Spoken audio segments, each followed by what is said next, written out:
जय श्री हरि। पिछले अध्याय में हमने पुरुषोत्तम मास भगवान के व्रत विधि के बारे में जाना। अब आगे की कथा पुरुषोत्तम मास महात्म अध्याय 23।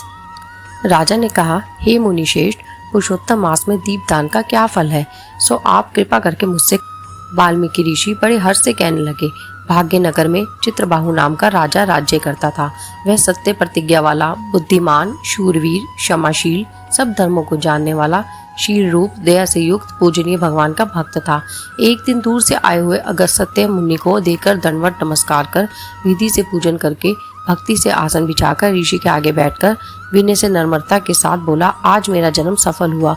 सो मुनिराज मुझ सेवक के घर पर आए। फिर सिर झुकाकर राजा हाथ जोड़कर कहने लगा, महाराज, मेरे यहाँ बहुत सी लक्ष्मी और अकटक राज्य कैसे हुआ और यह पतिव्रता स्त्री कैसे प्राप्त हुई?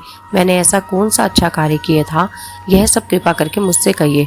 अगस्त्य जीव राजा से कहने लगे, हे राजन, मैं तेरे पूर्व जन्म का चरित्र कहता हूँ। सुंदर चमत्कारीपुरी में मणिग्रीव नाम से तू हुआ था। तू नास्तिक, दुष्ट चरित्र वाला, कृत्यघन, खोटी बुद्धि वाला था, परंतु तेरी यह सुंदर स्त्री मन क्रम वाणी से पति सेवा में प्राण, प्रतिवता, महाभाग्यशाली, धर्म में निष्ठा वाली थी। तू पाप कर्म करने वाला, जाति वाले और भाई बंधुओं से त्यागा हुआ था। क्रोधी राजा ने तेरा सब धन छीन लिया। फिर जो कुछ बचा वह जाति के लोगों ने छीन लिया। सब धन के चले जाने पर तुझको बड़ा क्लेश हुआ। धन के नाश होने पर, अत्यंत उद्विग्न मन हो जाने पर भी इस पतिव्रता स्त्री ने तेरा त्याग नहीं किया।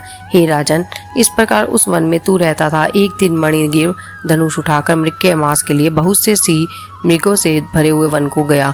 उस मनुष्य रहित वन के मार्ग में उग्रदेव के नाम से प्रसिद्ध एक मुनि दिशा भूलकर दोपहर होने से अत्यंत पीड़ित मूर्छित होकर वहां पर गिर पड़े। तब उस मार्ग के भूले हुए दुखित ब्राह्मण को देखकर तेरे मन में दया उत्पन्न हो गई और तू उसको उठाकर अपने आश्रम में ले आया। तुम दोनों स्त्री पुरुषों ने उस उग्रदेव की अत्यंत सेवा की। तब यह महायोगी चेतना को प्राप्त होकर आश्चर्य करने लगा कि मैं कहाँ था और इस वन में मुझको कौन लाया। उग्रदेव बोला, मैं तुमको नहीं जानता कि तुम कौन हो, सो बताओ, क्योंकि बुद्धिमान ब्राह्मण को बिना जाने हुए नहीं रहना चाहिए। मणिग्रीव कहने लगा, हे ब्राह्मण, मैं भाई बंधुओं तथा जाति के लोगों से त्यागा हुआ मणिग्रीव नाम का शूद्र हूँ। उग्रदेव ने शूद्र के वचन को सुनकर अत्यंत प्रसन्नता से फलाहार का जल पिया। तब मणिग्रीव, हे मुनिश्रेष्ठ, मनुष्य रहित बिना जल के दुष्ट सिंह व्यागिक जंतुओं ने पूरी इस महावन में आपको कहाँ जाना है? उग्रदेव जी बोले, मैं ब्राह्मण हूँ, प्रयाग जाने की इच्छा से इस अनजान वन में आ गया हूँ। तुमने मुझको जीवन दान दिया, अतः बताओ तुमको क्या प्रदान करूं?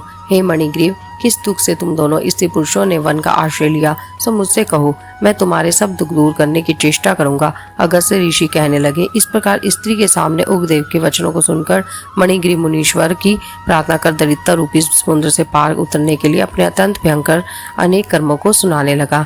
जय श्री हरि। कलयुग केवल नाम आधारा, सुमिर सुमिर नर उतर ही पारा। इस कलयुग में भगवान का नाम ही आधार है। केवल नाम सुनने से, जपने से मानव भाव सागर से पार उतर जाता है। इसलिए अधिक से अधिक नाम जाप करें। जय श्री हरि विष्णु।